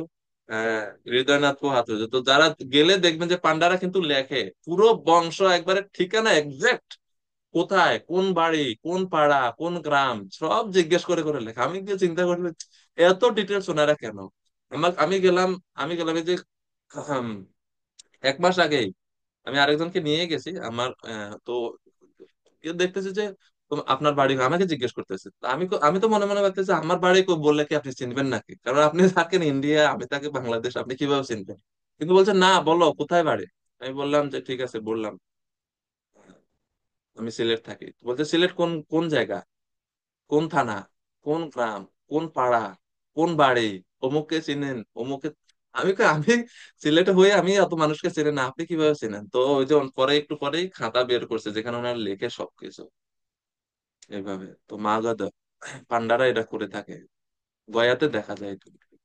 শ্লোক নাম্বার 21 থেকে 23, কিভাবে তারা কৃষ্ণ তাদেরকে কিভাবে যথাযোগ্য সম্মান প্রদর্শন করলেন সেটা বর্ণনা করছে। ওই যে বসুদেব ও ক্রুর যারা বয়োজ্যেষ্ঠ জ্যেষ্ঠ আছেন তারা আসছেন, তাদেরকে কি কৃষ্ণ কিভাবে সম্মান করলেন সেটা বলছে। শ্লোক নাম্বার 21, ভগবান তত্র বন্ধূনাম পৌরাণাম অনুবর্তিনাম যথা বিদুপসঙ্গম্য সর্বেষাং মানমাদদে। পরমেশ্বর ভগবান শ্রীকৃষ্ণ বন্ধু বান্ধব আত্মীয় স্বজন পুরবাসী এবং যারা তাকে স্বাগত জানাতে এসেছিল তাদের সঙ্গে মিলিত হয়ে সকলকে যথোচিত সম্মান এবং শ্রদ্ধা প্রদর্শন করলেন। যার যে বয়স, যার যে পদ, যার যে স্থান রয়েছে সেইখান থেকে তার যার সাথে কৃষ্ণের যে সম্পর্ক ছিল সেটার উপর ভিত্তি করে ভগবান তাদেরকে সম্মান প্রদর্শন করছিল। এই জন্য বলছে যথাবিধি, যথাবিধি উপসঙ্গম্য। তো এটা খুব গুরুত্বপূর্ণ। প্রভুপাদ বলছেন যথাবিধি শব্দটা অত্যন্ত তাৎপর্যপূর্ণ। তিনি তার প্রশংসক এবং ভক্তদের সঙ্গে যথাযথভাবে ভাবের আদান প্রদান করে। সবার সাথে একরকম না, যে সবাইকে প্রণাম করলেন এরকম না, সবাইকে আলিঙ্গন করলেন এরকম না, সবাইকে আশীর্বাদ দিলেন এরকম না। যে যেরকম তাকে সেইভাবে ভগবান। অনেকে দেখা যায় ভগবান দূর থেকে হাত নাড়িয়ে, অথবা ভগবান আরো দূরে কেউ আছে তার দিকে একটু মুস্কি হেসে তার সাথে তাকে ভগবান ওনার ভাবের আদান প্রদান করলেন এইভাবে। 22 নম্বর শ্লোক। তো কিভাবে যথাবিধিটা কিভাবে এখন 22 নম্বরে সেটা আরো বিস্তারিত বলা হচ্ছে। प्रह्वाभिवादन आश्लेष करस्पर्शस्मितेक्षणैः आश्वास्य चाश्वपाकेभ्य वरै चाभिमतै বিভুঃ। সর্বশক্তিমান ভগবান শ্রীকৃষ্ণ কাউকে মস্তক অবনত করে নমস্কার, কাউকে অভিবাদন, কাউকে আলিঙ্গন, কাউকে হস্ত দ্বারা স্পর্শ, কাউকে ঈষৎ হাস্যযুক্ত দর্শন দানে এবং কাউকে বা অভীষ্ট বর বা অভয় প্রদান করে আচণ্ডাল সকলকেই যথোচিত সম্মান করেছিলেন। যারা বয়োজ্যেষ্ঠ তাদেরকে তিনি নমস্কার করলেন। যারা সমবয়সী আছে তাদের অভিবাদন আলিঙ্গন করলেন, যারা বয়সে ছোট আছে তাদের মাথায় হাত দিয়ে ভগবান আশীর্বাদ করলেন, কারণ ছোটরা কৃষ্ণকে এসে প্রণাম করছে, তো কৃষ্ণ বিনিময়ে আশীর্বাদ করছে। যারা কৃষ্ণের নিজের পরিবারভুক্ত না, সাধারণ নাগরিক, যারা যারা কৃষ্ণের কাছে আসতে পারেন, তাদেরকে ভগবান তাদের দিকে তাকিয়ে ভগবান হাস্যযুক্ত দর্শন দান করে। এরপরে যারা আহ, নিচু বর্ণের ছিল, তারা যারা ভগবানের কাছে বিভিন্ন বর প্রার্থনা করতেছিল, তাদের বর প্রদান করে ভগবান সবাইকে সম্মান প্রদর্শন করেছিলেন। প্রভুপাদ বলছেন, পিতা বসুদেব, পিতামহ উগ্রসেন, গুরু গর্গমণি থেকে শুরু করে বেশ্যা এবং কুকুরভোজী চণ্ডালেরা পর্যন্ত সেখানে উপস্থিত ছিলেন, এবং ভগবান পদ ও প্রতিষ্ঠা অনুসারে সকলকে সম্ভাষণ করেছিলেন। তো এটা হচ্ছে ভগবানের সমদর্শিতা। ভগবান তার ধাম থেকে কাউকে অযোগ্য বলে পরিত্যাগ করেন না, তবে জীবের ইচ্ছার উপর নির্ভর করে যে সে ভগবানের এই করুণা গ্রহণ করবে কিনা, এটা জীবের ইচ্ছার উপর নির্ভর করে। ভগবান সবার প্রতি সমদর্শী। শ্লোক নাম্বার 23। এখন ভগবান ধীরে ধীরে প্রবেশ করছেন। স্বয়ং চ গুরুভি বিপ্রৈ সদারৈস্তবিরৈরপি আশীর্ভির্যুজ্যমানন্যে বন্দিভিঃ চাবিশৎপুরম। তারপর সপত্নীক, বৃদ্ধ, গুরুজনগণ ও ব্রাহ্মণগণ সমভিব্যাহারে ভগবান দ্বারকাপুরীতে প্রবেশ করলেন। সকলেই তাকে আশীর্বাদ করলেন এবং তার মহিমা কীর্তন করলেন। যারা ওনার বয়োজ্যেষ্ঠ আছেন তারা কৃষ্ণকে আশীর্বাদ করলেন, এবং যারা ভগবানের ভক্ত পর্যায়ে ছিলেন তারা ভগবানের মহিমা কীর্তন করছেন। এইভাবে প্রবেশ করলেন। প্রভুপাদ বলছেন, ব্রাহ্মণ্য সংস্কৃতির কথা বৈদিক সময়ে। বৈদিক সমাজে ব্রাহ্মণেরা কখনো ভবিষ্যতের অবসর জীবন যাপনের জন্য ধন সঞ্চয়ে আগ্রহী ছিলেন না। তারা যখন বৃদ্ধ দশা প্রাপ্ত হতেন, তখন তারা তাদের পত্নী সহ রাজ দরবারে রাজার কাছে গিয়ে রাজার মহিমান্বিত কার্যকলাপের প্রশংসা করতেন, এবং রাজা তাদের জীবনের সমস্ত আবশ্যকতা প্রদান করতেন। এই সমস্ত ব্রাহ্মণেরা রাজা তোষামোদকারী ছিলেন না, পক্ষান্তরে তারা রাজাদের বাস্তবিক কার্যকলাপের বর্ণনার দ্বারা তাদের মহিমা কীর্তন করতেন, এবং তারাও এই সমস্ত ব্রাহ্মণদের পুণ্যকর্মের দ্বারা অধিকতর অনুপ্রাণিত হতেন। তো ওই রকম ব্রাহ্মণেরা ছিল, এই জন্য বলছে যে সপত্নিক ব্রাহ্মণ বলছে না, এই জন্য প্রভুপাদ তাৎপর্য ব্যাখ্যা করতেন সপত্নিক, বৃদ্ধ, গুরুজন ও ব্রাহ্মণগণ। ব্রাহ্মণগণের সাথে তো প্রভুপাদ কোন ব্রাহ্মণেরা সপত্নিক ছিল, যে সমস্ত ব্রাহ্মণেরা বয়স মানে অনেক বয়স প্রাপ্ত হয়ে গেছে অবসর জীবনে, যারা এখন আর যজন যাজন ইত্যাদি করতে পারে না, তাদের ভরণ পোষণ করতেন কৃষ্ণ। এইভাবে প্রভুপাদ ব্যাখ্যা করছেন। 24 থেকে 27। ভগবান শ্রীকৃষ্ণ, কৃষ্ণ যিনি সর্ব সৌন্দর্যের আধার, সেই ভগবানের রূপ মহিমা কিভাবে দ্বারকাবাসীরা, বিশেষ করে দ্বারকার রমণীগণ কৃষ্ণকে দর্শন করছিলেন। এখন ক্যামেরা, এতক্ষণ পর্যন্ত ক্যামেরা ছিল সাইডে, এবং বিভিন্ন গুরুজনদের কাছ থেকে গুরুজনদের দৃষ্টিভঙ্গি বর্ণনা করা হচ্ছিল। এখন ক্যামেরা হচ্ছেন, এখন এই এখন যা বর্ণনা করা হবে, এখন ক্যামেরা হচ্ছে আহ মহিষীদের হাতে এবং দ্বারকার রমণীদের কাছে। তাদের দৃষ্টিভঙ্গি, তারা কিভাবে কৃষ্ণকে দেখছিলেন সেটা বর্ণনা করা হবে। এখন আমরা কার দৃষ্টিভঙ্গিতে দেখবো, না রমণীদের দৃষ্টিভঙ্গিতে, তারা কিভাবে মহিষীদের দৃষ্টিভঙ্গিতে দেখবো যে তারা কিভাবে কৃষ্ণের সৌন্দর্য দেখছিলেন। শ্লোক 24। राजमार्गं गते कृष्णे द्वारकायाकुलस्त्रियः हर्म्यान्यारुरुहर्विप्र प्रतीक्षानामहोत्सवा। রাজমার্গম গতে কৃষ্ণে, যখন কৃষ্ণ রাজপথ দিয়ে যাচ্ছিলেন, তখন দ্বারকায়া কুলস্ত্রিয়ঃ, দ্বারকার কুল রমণীগণ, অর্থাৎ দ্বারকাবাসী যে সমস্ত রমণীগণ ছিলেন, তারা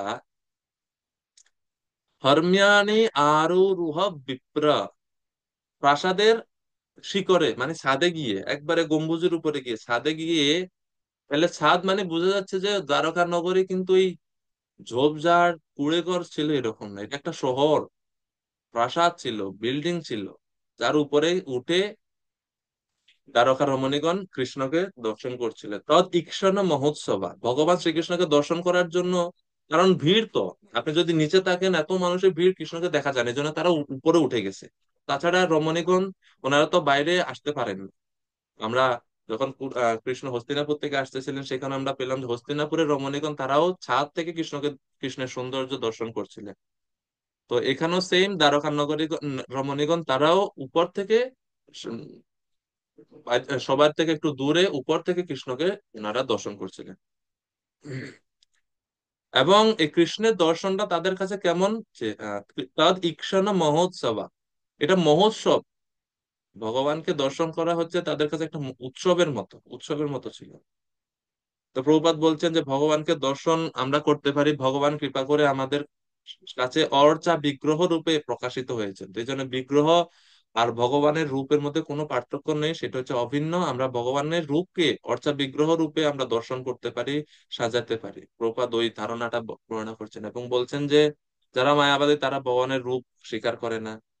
তারা আহ, তারা মনে করে যে অর্চা বিগ্রহ এটা জড় বস্তু, আপাত দৃষ্টিতে এটা কাঠ পাথর দিয়ে তৈরি, তারা এরকম মনে করে। তারা বিগ্রহের চিন্মাত্র স্বীকার করে না।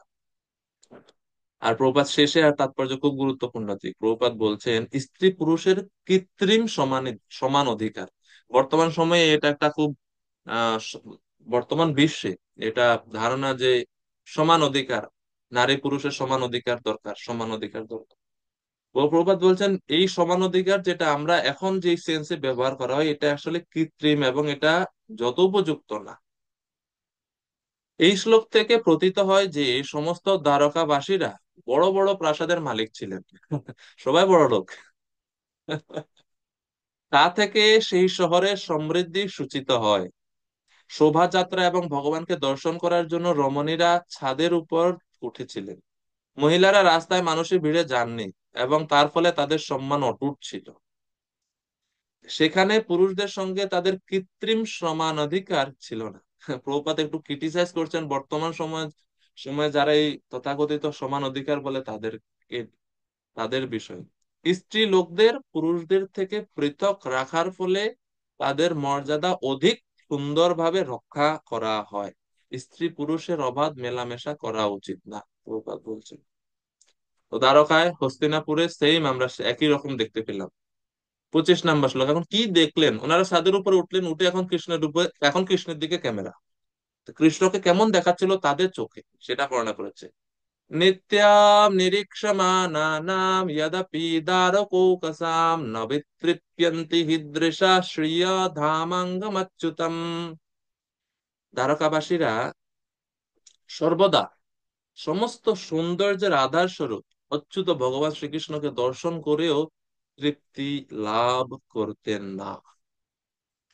তো এটা হচ্ছে প্রিয় জিনিস যতই দেয় এটা কোনো তৃপ্তি নেই। যারা লোভী ব্যবসায়ী, বণিক, তাদের যতই টাকা হয় না কেন তাদের টাকার ধন প্রাপ্তি আশা কমে না কোনো সময়, এটা আরো বাড়ে। হ্যাঁ, তারপরে আগুনে যখন আপনি ঘি দিবেন, যত ঘি দিবেন আগুন কমবে না, আগুন আরো বাড়বে, আগুন আরো ঘি চাইবে। তো এইরকম ভাবে যারা ভগবান শ্রীকৃষ্ণের যারা কৃষ্ণকে দর্শন করার জন্য লালায়িত থাকতেন, দ্বারকাবাসীগণ, তারা কৃষ্ণের সৌন্দর্য দর্শন করে কখনো তৃপ্ত হতেন না, তারা অতৃপ্ত থাকতেন সবসময়। এই জন্য বলছেন না বিতৃপ্যন্তি হীদৃশা শ্রিয় ধামাঙ্গম অচ্যুতম। ভগবান শ্রীকৃষ্ণ যিনি হচ্ছেন শ্রিয় ধাম অঙ্গ, অর্থাৎ সমস্ত সৌন্দর্যের আধার, সমস্ত সৌন্দর্যের আশ্রয় হচ্ছেন তিনি। এই পৃথিবীর কত সৌন্দর্যের প্রতি আমরা আকৃষ্ট হয়ে যাই। প্রভুপাদ বলছেন পৃথিবীর কোন সৌন্দর্য, পৃথিবীর কোন প্রভা, শক্তি যখন আমরা দেখবো সাথে সাথে আমাদের কৃষ্ণকে স্মরণ করা উচিত, কারণ এই সব কিছুর আশ্রয় হচ্ছেন কৃষ্ণ। কৃষ্ণের মধ্যে সমস্ত সৌন্দর্য রয়েছে। এই পৃথিবীতে কত সুন্দর কত কিছু আছে। প্রভুপাদ বলছেন এই জগতের সৌন্দর্য স্বর্গের সৌন্দর্যের কাছে কিসের মতো জানেন? প্রভুপাদ বলছে ব্যাঙের মতো। এই জগতে যা কিছু সুন্দর, এই পৃথিবীর যারা সবচেয়ে সুন্দর সুন্দরী ব্যক্তি, পুরুষরা আছেন, নারীরা আছেন, তাদের সৌন্দর্য স্বর্গের অপ্সরাদের কাছে ব্যাঙের মতো। তাদেরকে যদি স্বর্গের অপ্সরাদের পাশে দাঁড় করানো হয় তো তাদেরকে ব্যাঙের মতন বিশ্রী দেখা। তো এইভাবে প্রভুপাদ তুলনা করছেন যে স্বর্গের থেকে উন্নত আরো বেশি সুন্দর হচ্ছেন দ্বারকার মহিষীগণ, তাদের থেকে আরো বেশি সুন্দর হচ্ছেন বৃন্দাবনের ব্রজবাসীরা, গোপিকারা, এবং সবার থেকে সর্বশ্রেষ্ঠ হচ্ছে শ্রীমতী রাধারানী। সেই শ্রীমতী রাধারানী পর্যন্ত কৃষ্ণের প্রতি আকৃষ্ট হয়ে যান এবং কৃষ্ণ নিজেই নিজের প্রতি আকৃষ্ট হয়ে যান। এজন্য কৃষ্ণ হচ্ছে শ্রীয় ধামাঙ্গম অচ্যুত, সমস্ত সৌন্দর্যের আধার ভগবান শ্রীকৃষ্ণ। আর যেহেতু কৃষ্ণ হচ্ছেন সমস্ত সৌন্দর্যের রাধা, যেহেতু ওনারা কৃষ্ণের প্রতি অত্যন্ত ঐকান্তিক অনন্য ভক্তিপরায়ণ, এই জন্য কৃষ্ণকে যতই দর্শন করতেন, কৃষ্ণের সৌন্দর্য দেখে তারা কখনোই তৃপ্তি লাভ করতেন না। এরকম একটা সুন্দর লীলা আমরা শুনে থাকি বৈষ্ণবদের কাছ থেকে, যে একজন গোপী বলছেন যে রাধা রানীকে যে, দেখছো আজকে কৃষ্ণকে কত সুন্দর দেখাচ্ছে এলো। তো রাধারানী বলছেন, আচ্ছা সত্যি কি সুন্দর দেখাচ্ছে? তখন গোপী বলছে, হ্যাঁ তুমি দেখো না কৃষ্ণকে কত সুন্দর দেখাচ্ছিল, কত সুন্দর ময়ূর পুচ্ছ, কত সুন্দর মুকুট, কত সুন্দর আলুলায়িত চুল, ভগবানের কত সুন্দর চোখ, কমলায়ন চোখ, পদ্ম ফুলের পাপড়ির ন্যায়, কত সুন্দর ভগবানের সেই হাতের বলয়, কত সুন্দর ভগবানের সেই ধুতি, কত সুন্দর গলার কৌস্তব মণি, এভাবে বলছিল। রাধারানী ওই গোপীর চরণ, মানে ওর কাছে হাত জোড় করে বলছে, তোমার অনেক সৌভাগ্য যে তুমি কৃষ্ণের সমস্ত সৌন্দর্য দর্শন করতে পারছো, কিন্তু আমার দুর্ভাগা, আমি হচ্ছে অত্যন্ত দুর্ভাগা। আমার আমার দুর্ভাগ্য, আমি কৃষ্ণের এত কিছু দেখতে পারি না, আমি ওই একটা অঙ্গের দিকে তাকিয়েছিলাম, ওই একটা অঙ্গের মধ্যে চোখ আটকে গেছে। মানে কৃষ্ণের চোখ দেখতেছিলাম, ও চোখ থেকে আর কৃষ্ণের মুখ থেকে আর চোখ সরাতে পারতেছি না, এই জন্য নিচের আর কোন অঙ্গে কোন অলংকার ছিল এটা আমি দেখতে পারি নাই। ওই ওই ওই এক একটা অঙ্গের প্রতি চোখ এভাবে আটকে গেছে যে আর অন্য অঙ্গ দেখান, ওই একটা অঙ্গের সৌন্দর্যই শেষ করতে পারতেছি না, অন্য অঙ্গ দেখবো কি করে। এইভাবে মানে কতটুক ওনারা ভগবান শ্রীকৃষ্ণকে দর্শন করতে, আহ দর্শন করার জন্য ঐকান্তিক তারা সেইভাবে আহ, ভগবানের সৌন্দর্য তো ব্রজ দ্বারকাবাসীরাও সে একই রকম ভাবে কখনোই তৃপ্ত হতেন না, তৃপ্ত সবসময়। চৈতন্য চরিতামৃতে খুব সুন্দর ভাবে এই আহ লীলা বর্ণনা রয়েছে। দ্বারকাবাসীগণ সৃষ্টিকর্তা ব্রহ্মাকে অভিশাপ দিছেন নবম স্কন্ধে। খুব সুন্দর একটা শ্লোকের বর্ণনা হয়েছে, यस्याननं मकरकुण्डलचारुकर्णाभ्राजत् कपोलसुभगं सविलासहासं नित्योत्सवं नतत्रिपुरदृशिभिः पिबन्तो नार्यो नराश्च मुदिता कुपिता निमिषच्च। বলছে ইয়াস আনন, যার মুখ, মকর কুণ্ডল, মকর কুণ্ডল যেটা ভগবান কর্ণে ধারণ করেন, চারু কর্ণ সুন্দর কান, ভ্রাজাত কপোল অত্যন্ত সুশোভিত কপাল, ভগবানের কপাল কোনো সময় খালি থাকতো না, তিলক দ্বারা সুসজ্জিত ছিল এবং বিভিন্ন আহ সুন্দর কারুকার্য থাকতো কপালে, সুন্দর কপোল। সুভগ সবিলাস হাসম, ভগবানের আনন্দ উজ্জ্বল হাস্য কমনীয় রূপ, সেটা আমাদের কাছে নিত্য উৎসবম, সেটা আমাদের কাছে চিরস্থায়ী আনন্দের উৎসব। কিন্তু এই আনন্দের উৎসবের মধ্যে ভেজাল করে। তো বলছে এই আনন্দ উৎসবে এই ভগবানের রূপ, এত সুন্দর রূপ দর্শন করে আমরা কখনোই না তত্রিপু দৃশিবি পিবন্ত, ভগবানের এই রূপ আমরা চোখের দ্বারা পান করি, দৃশিবি চক্ষুর দ্বারা আমরা সেই ভগবানের রূপ পান করি, এবং এই পান করতে করতে কখনো আমরা তৃপ্তি লাভ করি না, না তত্রিপু, আমরা কখনো তৃপ্ত না। নারীয় নরাশ্চ মুদিতা কুপিতা নিমেষচ, কিন্তু এই ভগবান শ্রীকৃষ্ণের সৌন্দর্য পানে বাধা দেয় নিমেষ। তো তাদের দর্শনের বাধা সৃষ্টিকারী চক্ষু নিমেষের প্রতি তারা কুপিত হয়, তারা ভাবে এই এই এই ফাতাইটা খুলে ফেলে দিতে হবে চোখ। এটা ভগবানের চোখ রূপ দর্শনে, ভগবানের রূপ সৌন্দর্য আস্বাদনে বাধা সৃষ্টি করে, এটা খুলে ফেলে দিতে হবে। তারপরে তারা মাঝে মাঝে আরেকটা শ্লোকে দশম স্কন্ধে বিরহ গীতে, সেখানে তো অভিশাপই দিতেছে, ব্রহ্মাজিকে গালি দিতেছে, এ ব্রহ্মাজিকে কে কে ব্রহ্মাজিকে আহ সৃষ্টিকর্তা বানাইছে, এর কোনো জ্ঞান বুদ্ধি নাই, ঠিক মতো পড়াশোনা না করে এখানে ইঞ্জিনিয়ারের পদে বসে গেছে, ঠিক মতো জানে না কিভাবে আমাদেরকে তৈরি করতে হয়।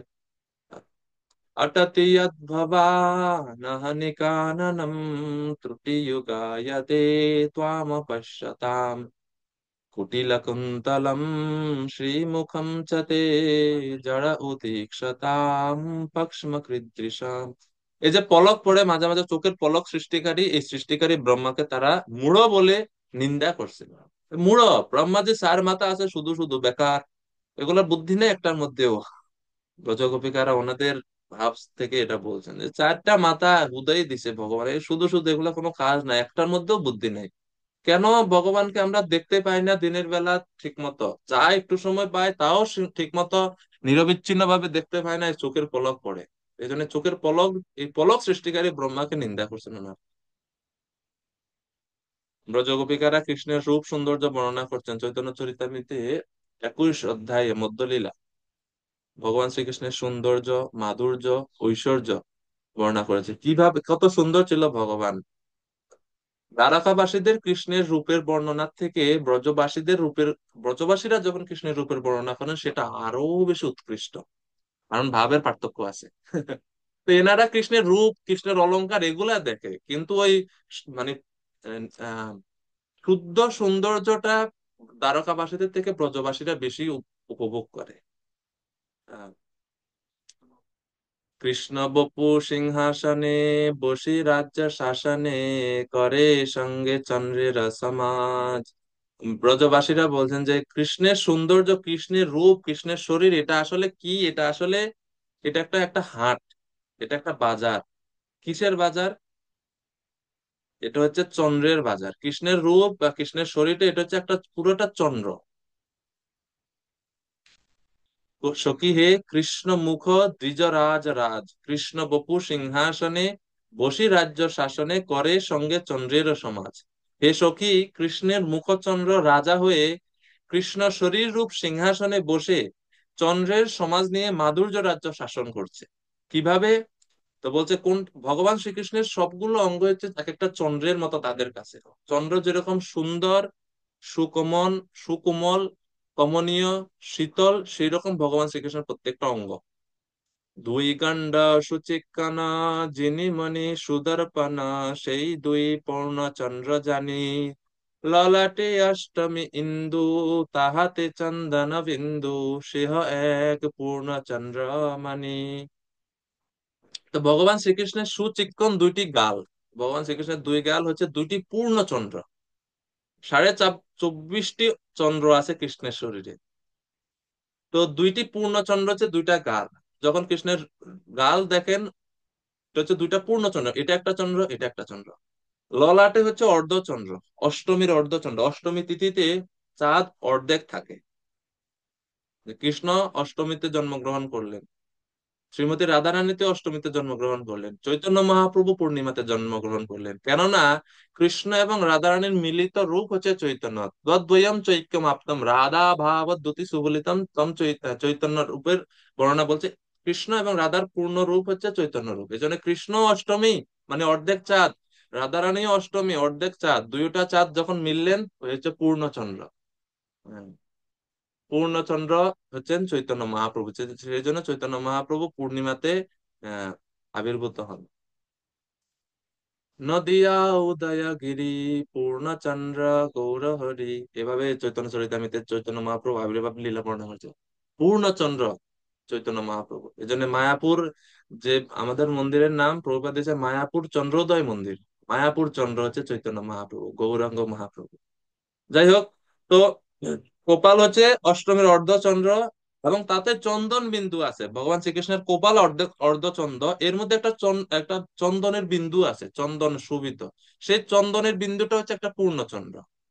এরপরে আহ, আরো বর্ণনা করা হচ্ছে, করনা খ চাঁদের হাট বংশী উপর করে নাট, তার গীতা মুরলীর তান, পদনখ চন্দ্রগান, তলে করে নর্তন, নুপুরের ধ্বনি যার গান।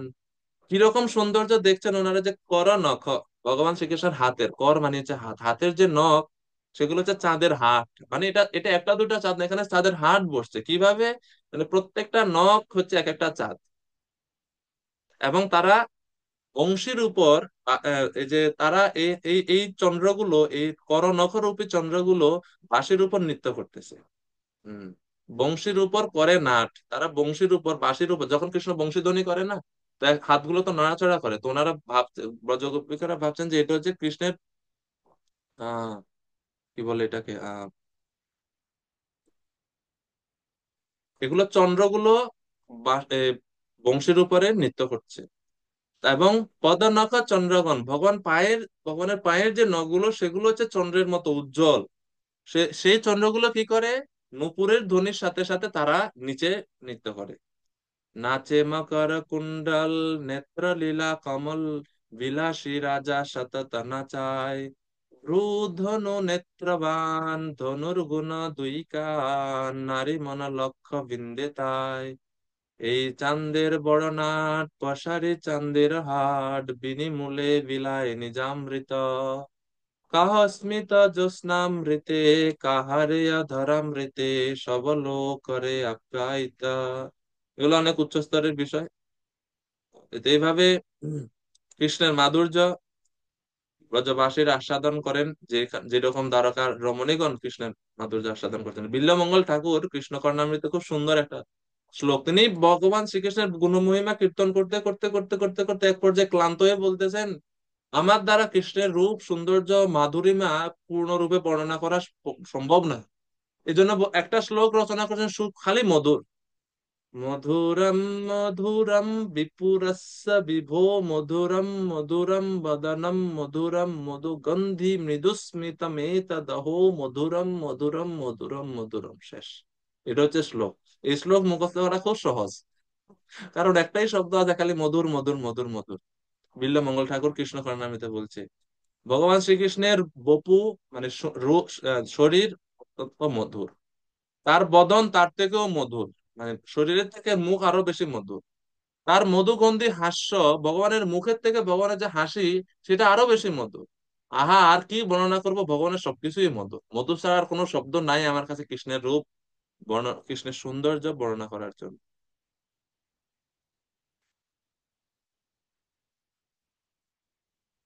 চৈতন্য চরিতামিতে কৃষ্ণদাস কবিরাজ গোস্বামী বিস্তার ভাবে এগুলো বর্ণনা করছে। যাই হোক, আমরা আছি আমাদের দ্বারকাবাসীদের কাছে।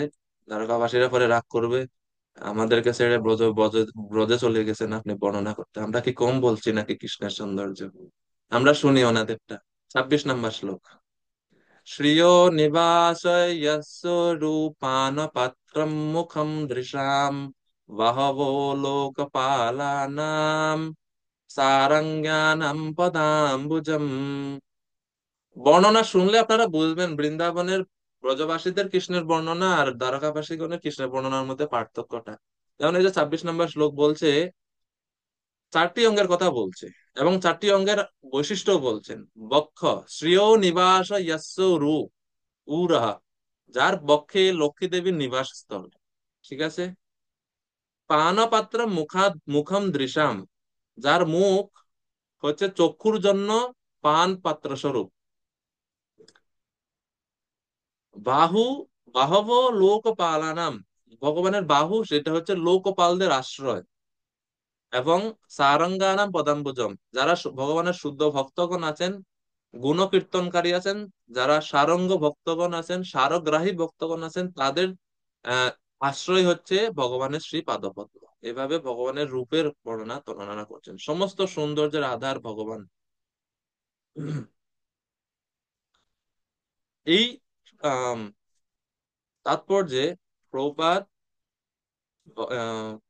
ভক্তগঞ্জে সবসময় ওই যে শেষে বলা হচ্ছে না সারঙ্গানাম পদাম্বুজম, সারঙ্গ মৌমাছির একটা নাম সারঙ্গ। তো ভক্তগণ হচ্ছে মৌমাছির মতো, তারা ভগবানের রূপ বা সৌন্দর্য রূপী মধু আস্বাদন করতে সবসময় উৎকণ্ঠিত থাকে। তো আপনাদের কাছে যে এখন ভাগবতম আছে, তাৎপর্য এই শ্লোকের তাৎপর্য কি আপনারা রূপ গোস্বামীর যে একটা স্তোত্র আছে সেটা পান? আছে এটা? কেউ একজন তাৎপর্য দেখেন যে রূপ গোস্বামীর একটা সংস্কৃত স্তোত্র আছে, এটা কি আছে এখনকার ভাগবতমে? কারণ এখন নতুন যে ভাগবতম এটা তো অনেকটাতে পাওয়া যায় না। ইংরেজিটাতে না বাংলাটাতে জানি কোনটাতে নাই, মনে হয় ইংরেজিটাতে নাই। বাংলা যাদের কাছে আছে না, রত্নধারী প্রভু আছে স্তোত্রটা? আছে, ঠিক আছে, নবরূপ প্রভু বলছেন আছে। ইংরেজিতে মনে হয় ওই স্তোত্রটা নাই, খালি অনুবাদটা আছে। যাই হোক, আমি শিওর না। তো যদি থাকে এটা আপনারা পড়তে পারেন, এটা খুব সুন্দর গান আকারে গাওয়া যায়। দেব ভবন্তম বন্দে, দেব ভবন্তম বন্দে, মন্মনসা মধুকরমর্পয় নিজ পাদ পঙ্কজমকরন্দে, দেব ভবন্তম বন্দে। বলছে মন মানস, আমার মন, মানস মন, মধুকর, সে হচ্ছে মধুকর, সে মধু সংগ্রহ করতে চায়। যারা মধু সংগ্রহ করে মধুকর, নিজ পদ পঙ্কজ মকরন্দে, আপনার পাদ পদ্মের যে মধু, সে মধুতে আমি আমার ওই মন রূপী মধুকরকে অর্পণ করছি।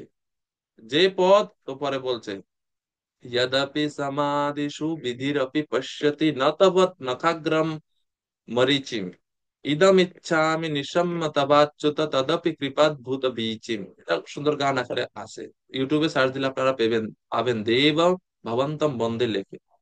তো ভগবানের মাধুর্য কিভাবে ভক্তগণ মৌমাছির মতো মধুকরের মতো আস্বাদন করে প্রভুপাদ দেখা হচ্ছে।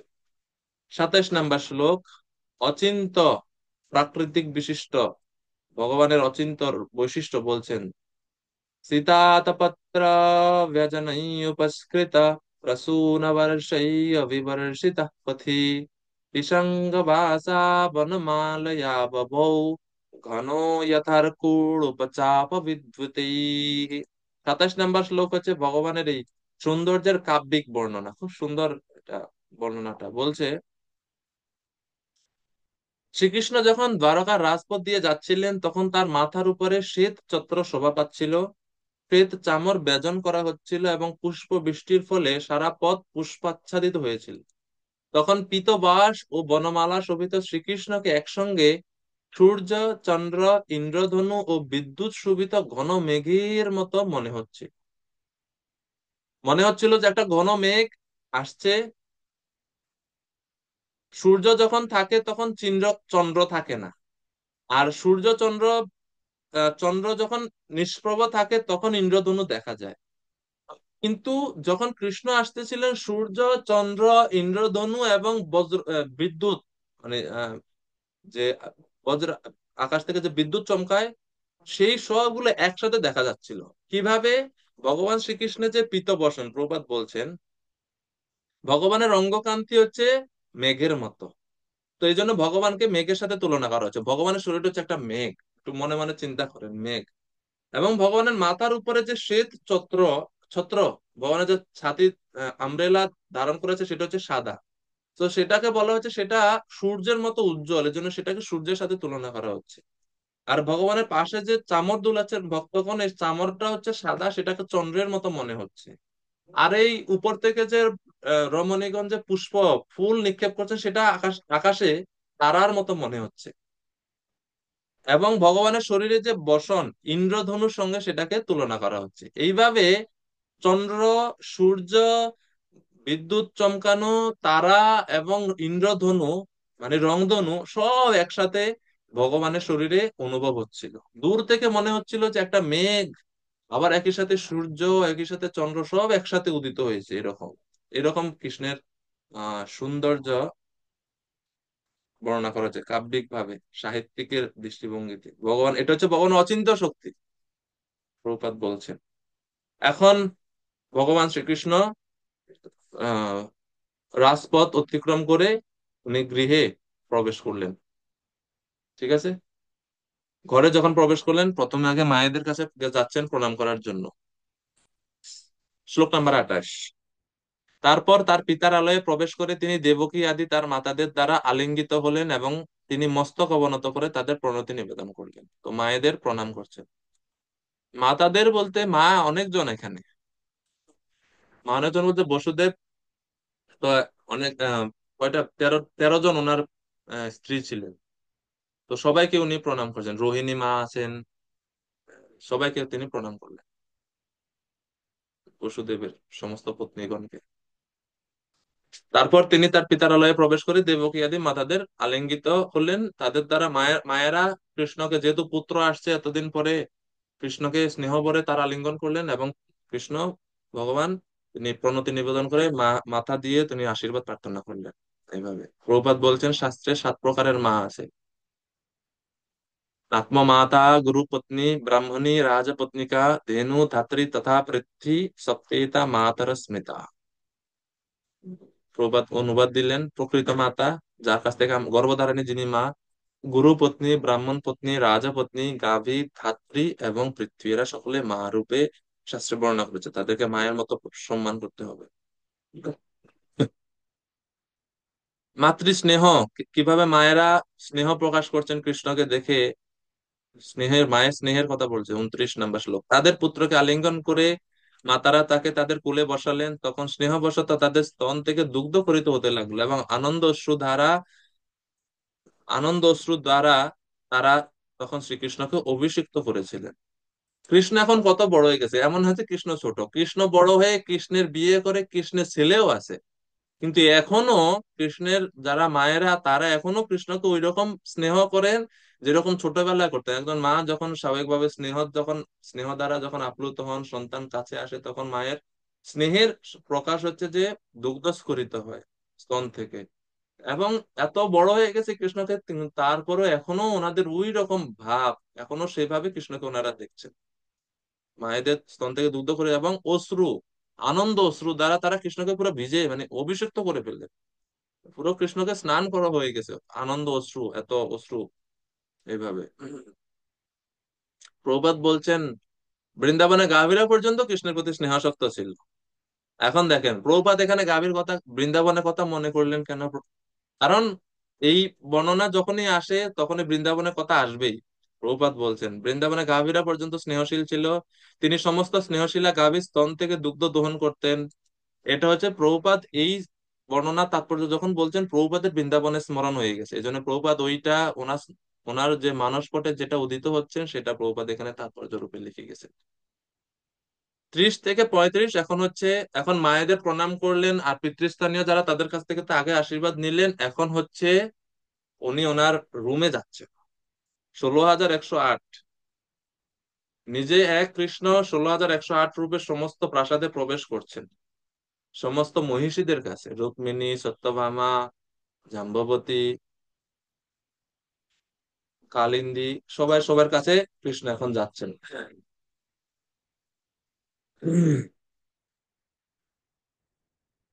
তারপর যে যেখানে তার 16,000-এরও অধিক পত্নী বাস করতেন, সেই সর্ব অভীষ্টপ্রদ সর্বোৎকৃষ্ট তার প্রাসাদ সমূহে ভগবান প্রবেশ করলেন। 16,000 মহিষী, প্রভুপাদ বলছেন সবার গৃহে। তো কিরকম সুন্দর সুসজ্জিত ছিল সেই প্রাসাদগুলো, প্রভুপাদ তাৎপর্যে বর্ণনা করছেন। দশম স্কন্ধে এই বর্ণনা আছে, প্রাসাদের বর্ণনা আমরা দশম স্কন্ধে পাবো। প্রভুপাদ এখানে তাৎপর্য আমাদের জন্য এখনই দিয়ে দিয়েছেন, পড়ে নেবেন কৃপা করে। 31 নম্বর শ্লোক। যখন পত্নীগণ, মহিষীগণ তাদের প্রাণপতি কৃষ্ণকে দর্শন করলেন, কি হলো, কিভাবে ওনারা প্রতিক্রিয়া জানালেন? পত্ন্যা পতিম প্রশ্য গৃহানুপাগতম বিলোক্য সংয়াত মনো মহোৎসবা উত্তস্তারাৎ সহসা শনাশয়ৎ সাকম ব্রতৈবীড়িতলোচনাননা। দীর্ঘ প্রবাসের পর পতিকে গৃহে প্রত্যাবর্তন করতে দেখে শ্রীকৃষ্ণের পত্নীদের হৃদয় পরমানন্দে পূর্ণ হলো, তাদের চক্ষু ও বদন লজ্জাবনত হলো এবং তারা তাদের আসন এবং চিন্তামগ্ন অবস্থা থেকে তৎক্ষণাৎ উত্থিত হলেন। তো এখানে বলা হচ্ছে যে চিন্তামগ্ন ছিলেন, কিসের জন্য চিন্তামগ্ন ছিলেন? কৃষ্ণের বিরহে। তো মনুসংহিতায় বর্ণনা করা হচ্ছে বা বিভিন্ন ধর্মশাস্ত্রতে যে পতি পত্নীর আচরণ, পত্নীর আচরণ কেমন হওয়া উচিত যখন পতি প্রবাসে থাকে। প্রবাসে মানে ঘরে নাই, বাড়িতে নাই, দূরে কোথাও গেছে ব্যবসার কার্যে বা চাকরি সূত্রে, অনেক আছে না যে পতি বিদেশে থাকে। তো সেই সময় পত্নীর আদর্শ পত্নীর কর্তব্য কি? বলছে পত্নী নিজ কোনো সাজসজ্জা করবে না, কেশ প্রসাধনী করবে না, নিজেকে এবং সবসময় পতির চিন্তায় মগ্ন থাকবে। এভাবে মানে কোনো নিজে সাজুগুজু করবে না। কেন করবে না? কারণ পতি নাই, তো পতি ছাড়া পত্নী সবসময় পতির বিরহ অনুভব করছে, তো পতির জন্যই পত্নী সজ্জিত হয়, সুসজ্জিত করে নিজেকে, যাতে তাকে দেখে পতি সন্তুষ্ট হয়। কারণ পতি যেহেতু নাই সেজন্য নিজেকে সজ্জিত করবেন না, গৃহের বাইরে যাবে না, এরকম। তপস্যা কৃচ্ছ সাধন করে থাকবে, এরকম ভাবে বর্ণনা করা হচ্ছে আদর্শ পত্নীদের কর্তব্য এমন হওয়া। যদিও কলিযুগে এটা এত বেশি, এত আনুগত্য, এত বিশ্বাস, আদর্শ পতিদেরও সংখ্যা কম, আদর্শ পত্নীও এই জন্য কম, কলিযুগের প্রভাব, কিন্তু এরকম বর্ণনা করা আছে। কিন্তু দ্বারকার যারা মহিষীরা তারা কিন্তু এরকম ভাবে চিন্তামগ্ন ছিলেন, এতদিন ধরে আমাদের প্রভু আসছেন না, তো ওনারা বিরহ অবস্থায় ছিলেন, চিন্তা করছিলেন কবে আসবেন, কি হলো না হলো, রাস্তায় কোনো ঝামেলা হলো কিনা, এভাবে বিভিন্ন চিন্তা করছেন। এবং বলা হচ্ছে এই যে প্রীতির লক্ষণ হচ্ছে দুশ্চিন্তা আসা। মা যেমন ছেলে স্কুলে গেছে, 4টায় স্কুল ছুটি হয়, 4:30টার মধ্যে ছেলে বাসায় আসে, 5টা বেজে গেছে, আজকে এখনো ছেলে আসতেছে না, মায়ের মনে দুশ্চিন্তা আসে। তো ব্রো, শাস্ত্রে বর্ণনা বিভিন্ন আহ, নাটক বা নাট্যকারগণ, আচার্যগণ বলছেন যে এই যে প্রীতির সম্পর্ক হচ্ছে দুশ্চিন্তা। মনে মনে বিভিন্ন খারাপ চিন্তা আসে মায়ের, যে কি হলো, ছেলেটা আসতেছে না কেন, রাস্তায় কোনো সমস্যা হলো নাকি, এইভাবে।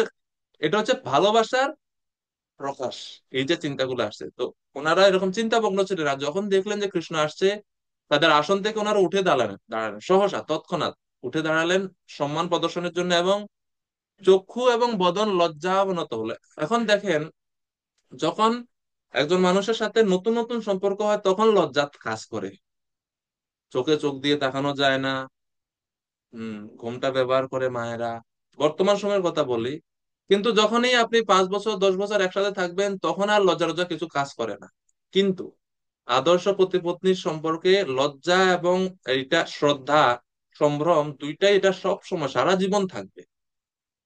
তারা কিভাবে শ্রদ্ধা সম্ভ্রম জানালেন, যখনই কৃষ্ণ আসেন তারা তাদের আসন থেকে, বসা অবস্থা থেকে উঠে দাঁড়ালেন, এটা হচ্ছে শ্রদ্ধা সম্ভ্রম। আবার একই সাথে লজ্জা, এতদিন পর্যন্ত কৃষ্ণ ছিলেন, ওনারা মানে চুল টুল সব আগোছালো ছিল, মানে সুন্দর, মানে তাদের শারীরিক যত্ন ওনারা এত বেশি নিতেন না, মিনিমাম যত্ন নিতেন। আর এখন কৃষ্ণ আসছেন, ওনারা কাপড় দিয়ে ওনারা মাথা ঢাকলেন, চক্ষুর লজ্জা অবনত হলো, এইভাবে বর্ণনা করা হচ্ছে, প্রভুপাদ বলছেন। দীর্ঘদিন পরে প্রভুকে দেখতে পেলেন ওনারা, ওনাদের পরম আনন্দ অনুভব করছিলেন তারা মনের মধ্যে।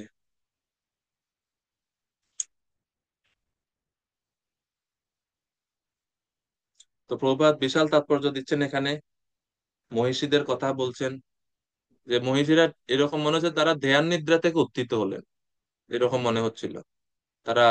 তো প্রভুপাদ বলছেন, বল্কের ধর্মনীতি অনুসারে যে রমণীর প্রতি প্রবাসে রয়েছেন তার কোনো সামাজিক অনুষ্ঠানে যোগদান করা উচিত না, তার দেহ অলঙ্কৃত করা উচিত না, হাসা উচিত না, কোনো অবস্থাতে কোনো আত্মীয়ের গৃহে গমন করা উচিত না। যে রমণীর প্রতি প্রবাসে তিনি এই ব্রত অবলম্বন করেন, এই জন্য শ্লোকে লেখা আছে না, সাকম ব্রতই বিড়িত লোচনা আননা, ওই যে কি ব্রত, যখন প্রতি প্রবাসে থাকেন, দূরে থাকেন, এই ব্রত হচ্ছে ওনাদের ব্রত। যাজ্ঞবল্ক্য ধর্মশাস্ত্রে, ধর্মনীতিতে এরকম বর্ণনা করা আছে, মনুসংহিতাতেও মনু বলছেন এইভাবে।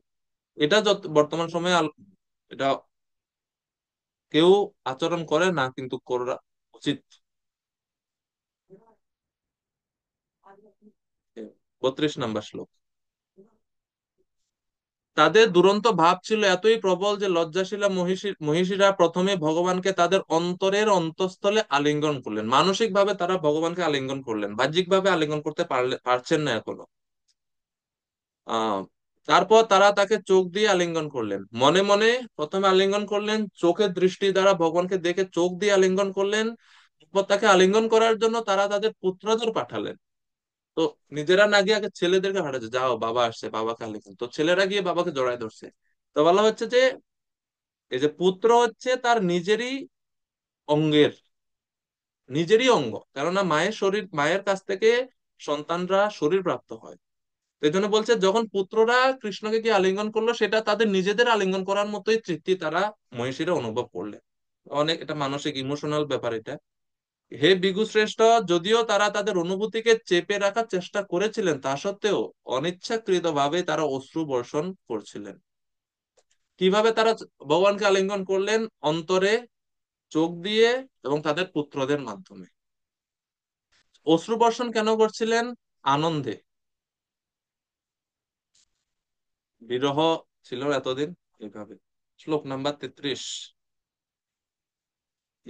यद्यप्यसौ पार्श्वगतो रहो गतस्तथापि तस्याङ्घ्रियुगं नभं नभम् পদে পদে কাবিরমেত তৎপদা চলা প্রিয়শৃন্ন জাহাতি করহিচিত। ভগবানের পাদপদ্মের মহিমা তারা বলছেন যে শ্রীকৃষ্ণ যদিও সর্বদা একান্ত ভাবে তাদের পাশে অবস্থান করতেন, তারা সবসময় কৃষ্ণকে দেখতো, তবুও তার পাদপদ্ম যুগল প্রতিক্ষণ তাদের কাছে নবায়মান বলে মনে হতো। একটা মোবাইল যদি আমরা কিনি, প্রথম প্রথম এক সপ্তাহ এক মাসে মোবাইলের প্রতি খুব আকর্ষণ থাকে, নতুন নতুন একটা নতুন ফিচার বা এটা একটা খুব ভালো। কিন্তু এক মাস দুই মাস এক বছর পরে মোবাইলের মধ্যে আর নতুন কিছু আমরা খুঁজে পাই না। জড়জাগতিক প্রত্যেকটা জিনিসের স্বভাব এটা যে আপনি নতুন, এটা একটা আকর্ষণ থাকে, এরপরে এটা সব পুরানো হয়ে যায়, এক মাস পরে এক বছর পরে এটা পুরানো হয়ে যায়, আর নতুনত্ব নাই। কিন্তু কৃষ্ণ যেহেতু নিত্য নবায়মান, কৃষ্ণর চরণ, কৃষ্ণকে ওনারা প্রতিদিন প্রতি মুহূর্তে দেখছেন, কিন্তু তারপরেও কৃষ্ণের সৌন্দর্য নতুন নতুন বলে ওনাদের মনে হয়, নবায়মান বলে মনে হয়। লক্ষ্মী দেবী যদিও তিনি চঞ্চল স্বভাবা, কিন্তু তিনি ভগবানের পাদপদ্ম কখনো পরিত্যাগ করতে পারেন না এই কারণে।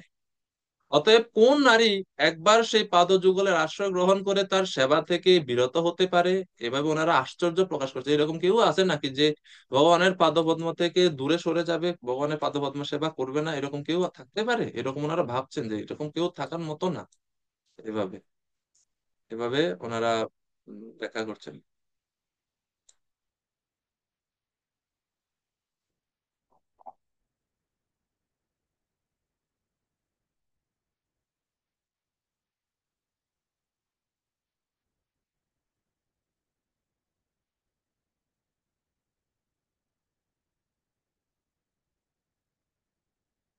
প্রভুপাদ তাৎপর্যের শেষে বলছেন যে সাধারণ মানুষ যখন কারো চাকরি করে, তখন সে সর্বদাই সরকার অথবা রাজ্যের পরম ভোক্তার অধীনে কোনো পদ আকাঙ্ক্ষা করে। যেহেতু ভগবান হচ্ছে এই ব্রহ্মাণ্ডের ভেতরের এবং বাইরের সবকিছুরই পরম ভোক্তা, তাই তার চাকরিতে নিয়োজিত হতে পারলে পরম সুখী হওয়া যায়। একবার ভগবানের সেবায় যুক্ত হলে জীব আর সেই পদ থেকে মুক্ত হতে চায় না। মানব জীবনের সর্বোচ্চ সিদ্ধি ভগবানের পরম সেবা প্রাপ্ত হওয়া, তার ফলে মানুষ চরম সুখ লাভ করতে পারে। তখন আর তাকে ভগবানের সম্পর্ক ব্যতীত চঞ্চলা লক্ষ্মীর কৃপা অন্বেষণ করতে হয় না। যখন আমরা ভগবানের সেবায় অংশগ্রহণ করব, তখন আর ওই লক্ষ্মীর দেবীর আলাদা কৃপা লাভ করতে চাইতে হবে না, কারণ এটা আপনা আপনি আসবে। কারণ কৃষ্ণ যেখানে, লক্ষ্মী দেবীও সেখানে।